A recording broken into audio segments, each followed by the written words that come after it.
pagi. Assalamualaikum warahmatullahi wabarakatuh. Apa kabar semuanya? Sehat selalu?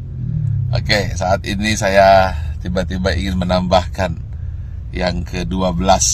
Bagaimana tips sukses supaya terhindar jadi orang yang 95% dan supaya kamu terpilih dari 5%. Ingat, dari 100 orang sukses, hanya 5% sukses, 90% gagal, tidak jadi apa-apa, atau jadi orang biasa-biasa saja.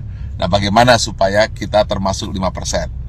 Saya ada sebuah kisah true story yang saya alami sendiri. Saat pembangunan Menara 165, saat itu terhenti di lantai 4. Anda bisa bayangkan, uangnya habis, dukungan habis, tidak ada apa-apa lagi, tidak ada satupun yang mendukung. Saat itu orang-orang sudah mengatakan, lihat, Ari Ginanjar gila, Ari Ginanjar tidak akan berhasil. Kemudian mulai orang-orang menasehati saya. Sudah saya bilang, dulu harusnya kamu jangan buat itu, sekarang lihat.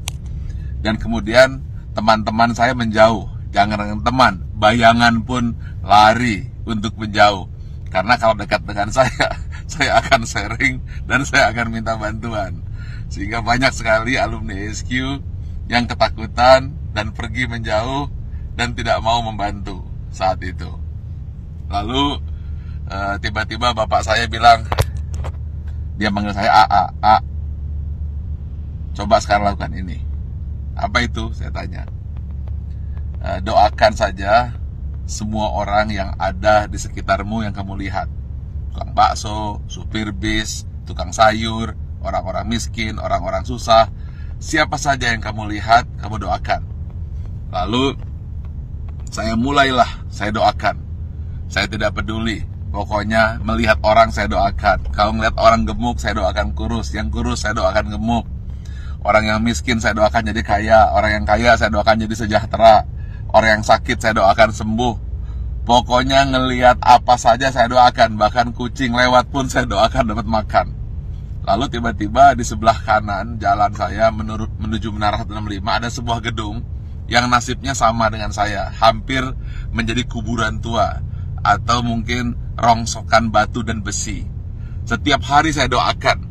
Berdua dengan bapak saya. Setiap saya lewat saya doakan. Believe it or not, setelah 2 tahun tiba-tiba ada satu orang mulai bersih-bersih. Ada yang kerja ini. Besoknya 2 orang, 4 orang.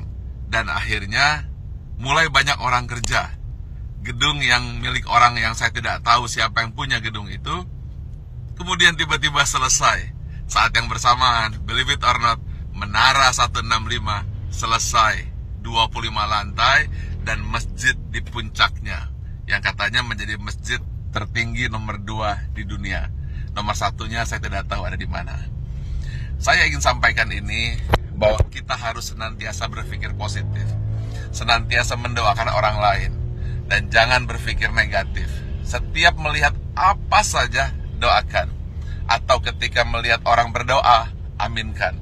Intinya, jangan pernah berkata negatif, jangan pernah berpikir negatif. Jangan pula bahkan berbisik negatif. Jadi jangankan mulut, hati pun selalu positif dan positif. Itulah rahasia yang selalu saya lakukan hingga hari ini. Dan believe it or not, semua kebaikan-kebaikan yang datang, keburukan-keburukan, alhamdulillah terhindar. Ya tentu saja ada sedikit-sedikit, tapi tidak mampu merusak hati kita. Jadi senantiasalah berpikir baik, kemudian berhati baik, berbicara baik, hasilnya akan baik, yang datang akan baik. Tapi kalau hati buruk, kemudian pikiran buruk, bicara buruk, tindakan buruk, yang buruk akan datang padamu. Tetapi kalau hatinya senantiasa baik, penuh rasa syukur, pikirannya pun baik, mulutnya berkata baik, kemudian tindakannya baik, hasilnya akan baik. Semua akan datang padamu. Ingat satu hal kunci, apabila kamu tahu kekuatan pikiran, maka kamu tidak akan pernah berani untuk berpikiran negatif. Kalau kamu tahu hebatnya pikiran kata, maka yang ada di pikiran, di hati dan tindakan hanyalah kebaikan-kebaikan. Karena semua yang datang adalah hasil pikiranmu. Kalau kita fokus kepada diri sendiri dan kemudian berpikir tentang kebaikan diri sendiri, maka dia akan memberikan kebaikan kepada orang lain. Dan itu semua dimulai dari hati, pikiran, tindakan, dan hasilnya datang kepada Anda. Tetapi kalau kita berpikir negatif, kemudian pikiran negatif, hati negatif, kata-kata negatif, yang buruk pun akan datang. Karena itu, upayakanlah senantiasa berhati baik, berpikir baik, tindakan baik, maka semua yang baik akan datang padamu. Terima kasih. Assalamualaikum warahmatullahi wabarakatuh.